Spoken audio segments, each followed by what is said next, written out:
विषय गणित, इयत्ता 3, घटक दिनदर्शिका। प्रश्न पहिला, एका वर्षात किती महिने असतात? 4 महिने, 6 महिने, 18 महिने, 12 महिने।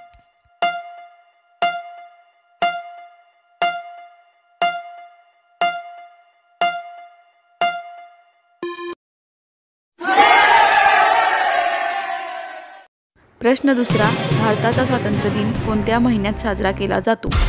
जानेवारी, चैत्र, फेब्रुवारी, ऑगस्ट।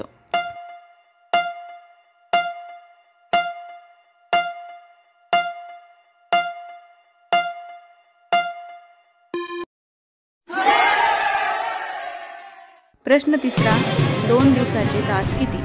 24 तास, 48 तास, 60 तास, 84 तास।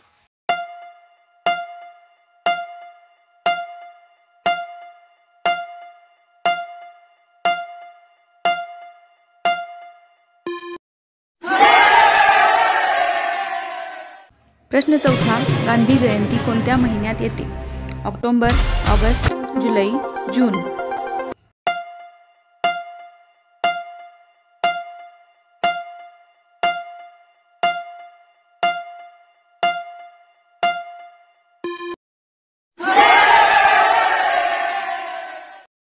प्रश्न पाचवा, 7 दिवस व 14 दिवस मिळून किती आठवडे होतात? 2 आठवडे, 24 आठवडे, 3 आठवडे, 5 आठवडे।